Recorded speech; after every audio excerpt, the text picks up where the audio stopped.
स्कंध 11 अध्याय 17 वर्णाश्रम धर्म निरूपण।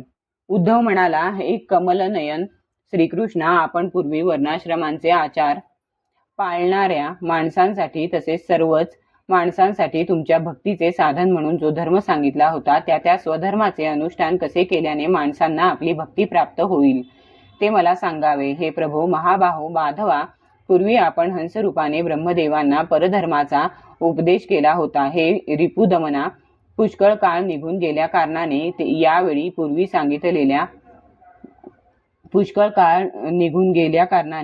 पूर्वी सांगितलेला तो धर्म मृत्यू लोकातून जवळजवळ नाहीसा झाल्यासारखाच आहे। हे अच्युता, ब्रह्मदेवाच्या ज्या सभेतही वेदादी कला मूर्तिमंत होऊन विराजमान असतात, तेथे सुद्धा आपल्याखेरीज दुसरा कोणीही आपला हा धर्म तयार करणारा, तो सांगणारा व त्याचे रक्षण करणारा नाही, मग पृथ्वीवर कसा असेल? हे मधुसूदना, या धर्माचे प्रवर्तक, रक्षण करणारे आणि उपदेशक असे आपणच पृथ्वीवरून निघून गेल्यावर हा लुप्त धर्म कोण सांगेल?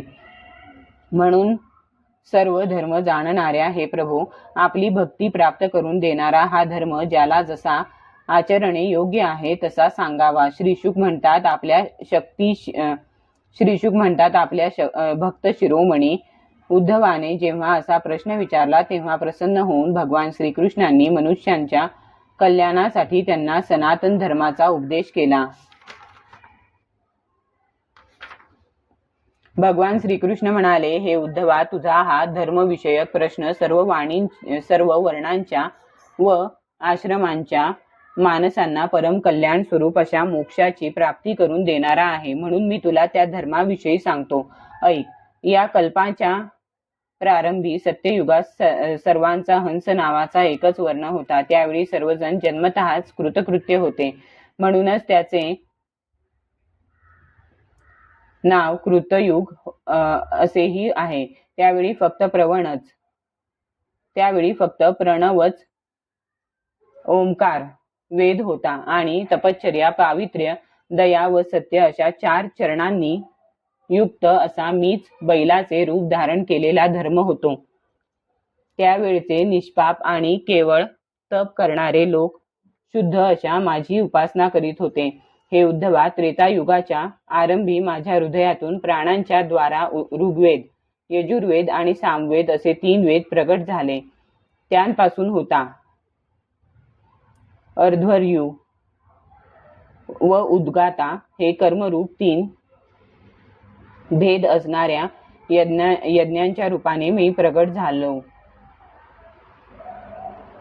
त्यांपासून होता अर्ध्वर्यू व उद्गाता हे कर्मरूप 3 भेद असणाऱ्या यज्ञांच्या रूपाने मी प्रगट झालो। विराट पुरुषाच्या मुखापासून ब्राह्मण, बाहूंपासून क्षत्रिय, मांड्यांपासून वैश्य आणि पायांपासून शूद्रांची उत्पत्ती झाली। त्यांचा स्वधर्म हीच त्यांना ओळखण्याची खूण होती। विराट पुरुष रूप माझ्या जघन भागापासून गृहस्थाश्रम, हृदयापासून ब्रह्मचर्याश्रम, वक्षस्थळापासून वानप्रस्थाश्रम आणि डोक्यापासून संन्यासाश्रमाची उत्पत्ती झाली।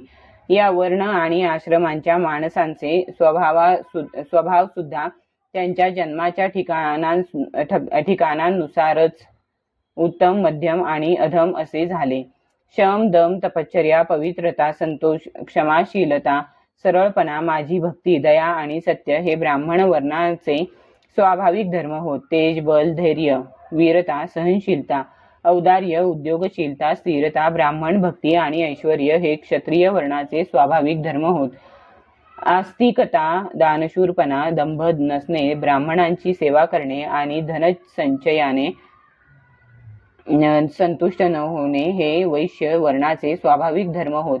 ब्राह्मण गायी आणि देवतांची निष्कपट भावनेने सेवा करणे आणि त्यातून जे काही मिळेल त्यात संतुष्ट असणे हे शूद्र वर्णाचे स्वाभाविक धर्म होत।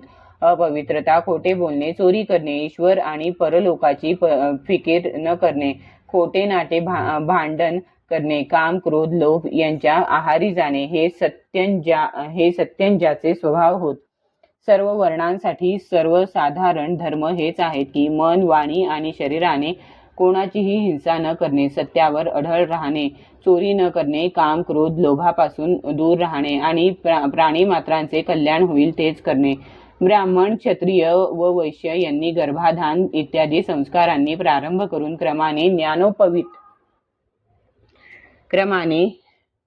ब्राह्मण, क्षत्रिय व वैश्य यांनी गर्भाधान इत्यादी संस्कारांनी प्रारंभ करून क्रमाने यज्ञोपवीत संस्काररूप दुसरा जन्म प्राप्त करून गुरुकुलात राहावे. तेथे इंद्रियांवर संयम ठेवून आचार्यांनी बोलावल्यावर वेदांचे अध्ययन करावे. मेखला, मृगचर्म, दंड, रुद्राक्ष माळ, यज्ञोपवीत आणि कमंडलू धारण करावे.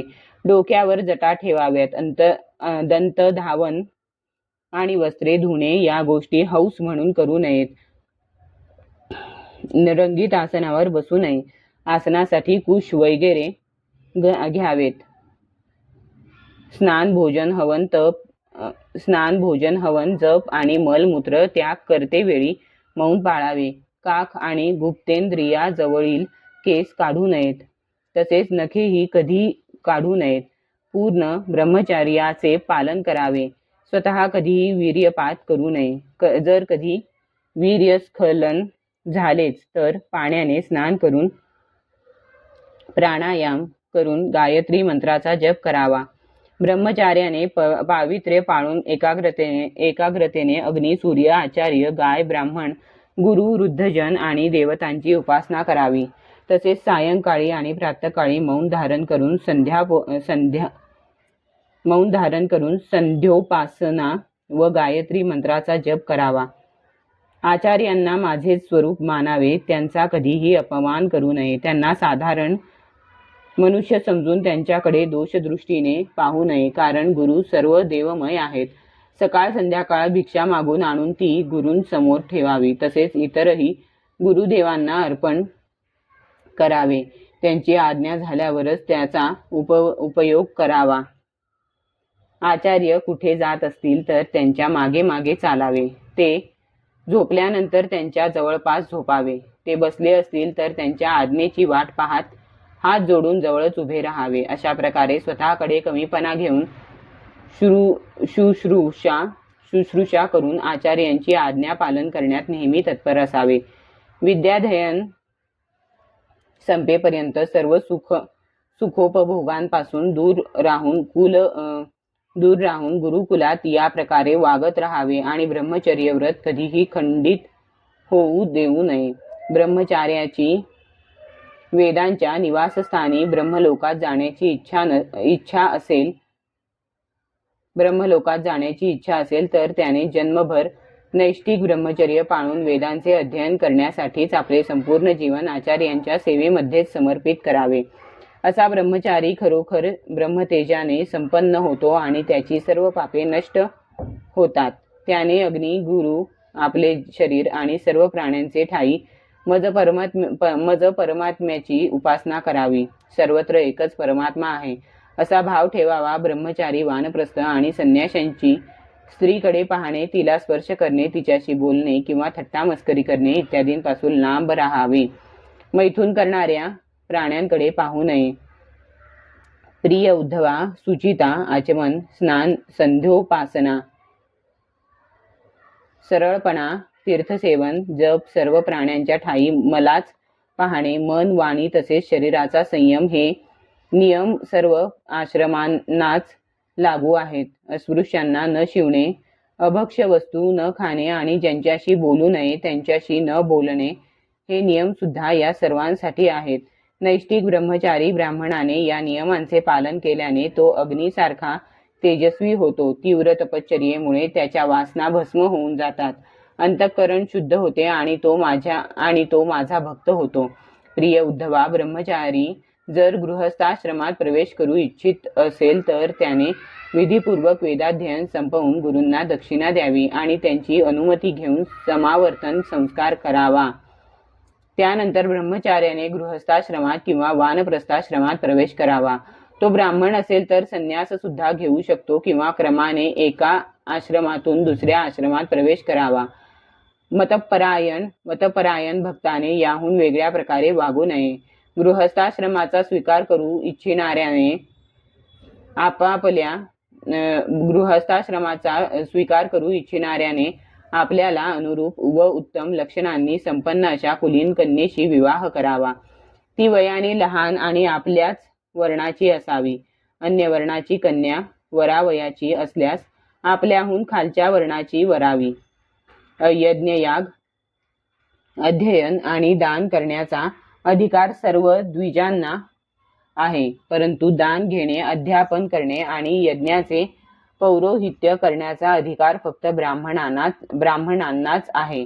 दान घेण्यामुळे तपश्चर्या, तेज आणि यश यांचा ऱ्हास होतो आणि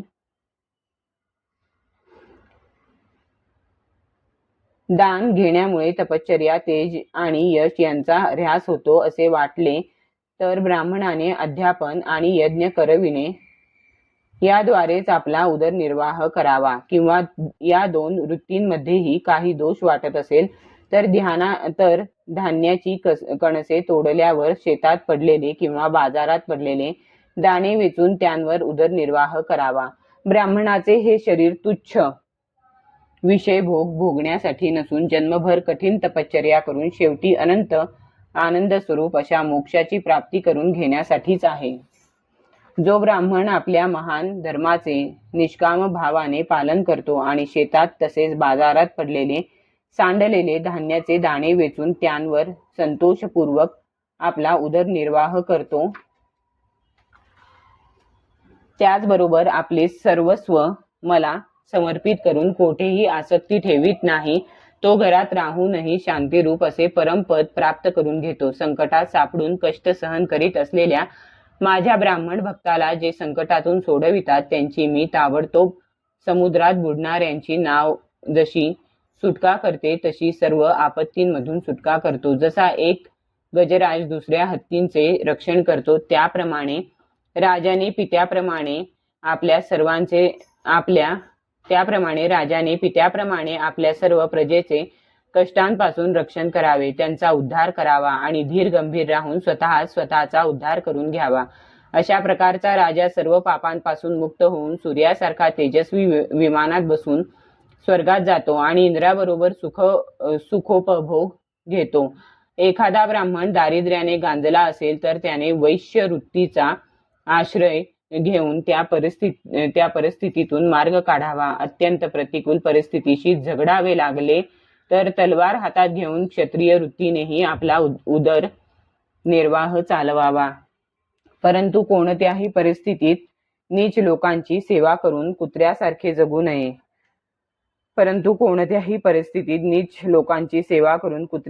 जगू नये. त्याचप्रमाणे प्रजापालनाने क्षत्रिय आपला उदरनिर्वाह करू शकत नसेल तर त्याने वैश्यवृत्तीने व्यापार करून निर्वाह करावा. अतिशय घोर आपत्तीत सापडला असेल तर त्याने शिकार करून किंवा ब्राह्मणांचा व्यवसाय अध्यापन करून निर्वाह करावा. परंतु नीचांची सेवा करून कुत्र्यासारखे जगू नये.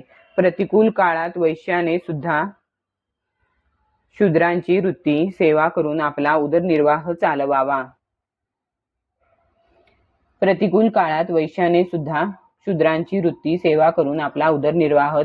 आणि शूद्राने सुद्धा चटया विणणे इत्यादी कामे करून आपले जीवन चालवावे. परंतु प्रतिकूल काळ संपताच कनिष्ठ वर्णाच्या वृत्तीने उदरनिर्वाह करण्याचा लोभ धरू नये. गृहस्थाने ब्रह्मयज्ञ, पितृयज्ञ, देवयज्ञ, काकबली, भूतयज्ञ आणि अन्नदानाने, अतिथी यज्ञ इत्यादींच्या द्वारे माझेच स्वरूप असणारे ऋषी, देवता, पितर, मनुष्य इत्यादींचे दररोज पूजन करावे. गृहस्थाने दैवाने प्राप्त झालेल्या किंवा न्यायमार्गाने मिळविलेल्या धनाने आपले कुटुंबीय किंवा आश्रयाला मिळविलेल्या धनाने आपले कुटुंबीय किंवा न्यायमार्गाने मिळविलेल्या धनाने आपले कुटुंबीय किंवा आश्रयाला असलेले नोकर इत्यादींना कोणत्याही प्रकारे पीडा न देता विधीनुसार यज्ञ करावे. गृहस्थाने कुटुंबामध्ये आसक्त होऊ नये. स्वधर्माचरण व भगवत भजन करण्याची टाळाटाळ करू नये. बुद्धिमान पुरुषाने या जगातील वस्तूंप्रमाणेच परलोकांतील भोगसुद्धा नाशवानच आहेत असे समजावे. स्त्री, पुत्र, आप्तेष्ट इत्यादींचा संबंध पाणपोईवर भेटलेल्या वाटसरूंसारखा समजावा. प्रत्येक देहात तो वेगवेगळा असतो. जसे झोप असेपर्यंतच स्वप्न असते, तसा हा देह असेपर्यंतच संबंध असतात. असा विचार करून गृहस्थाने गृहस्थाश्रमात अडकू नये. एखादा पाहुणा तात्पुरता राहतो त्याप्रमाणे राहावे. जो शरीराबद्दल मीपण आणि घर इत्यादींमध्ये ममता ठेवीत नाही, त्याला गृहस्थाश्रम बंधनकारक होत नाही. भक्ताने गृहस्थोचित शास्त्रोक्त कर्मांनी माझी आराधना करीत घरी राहावे किंवा पुत्रवान असेल तर वानप्रस्थ आश्रमात जावे किंवा संन्यास स्वीकारावा. जे लोक गृहस्थाश्रमात आसक्त असतात, पुत्र धन इत्यादींच्या इच्छेनेच जे लोक गृहस्थाश्रमात आसक्त असतात, पुत्र धन इत्यादींच्या इच्छेतच अडकून व्याकुळ होतात, तसेच मूर्खपणाने स्त्री लंपट आणि कंजूष बनून मी माझे या भावनेमुळे कर्मबंधनाने बांधले जातात. ते असा विचार करतात, अरे रे, माझे आई वडील वृद्ध झाले आहेत, माझ्या पत्नीची मुले अजून लहान आहेत, माझ्याशिवाय अनाथ, दीन आणि दुःखी झालेले हे कसे जगतील बरे. अशा प्रकारे घरदारा संबंधीच्या वासनांनी ज्याचे चित्त विचलित झालेले असते, तो मूर्ख मनुष्य विषय भोग घेऊन कधी तृप्त होत नाही आणि त्यांचेच मरणसमयी चिंतन करीत मेल्यानंतर घोर नरकात जाऊन पडतो. अध्याय 17 समाप्त.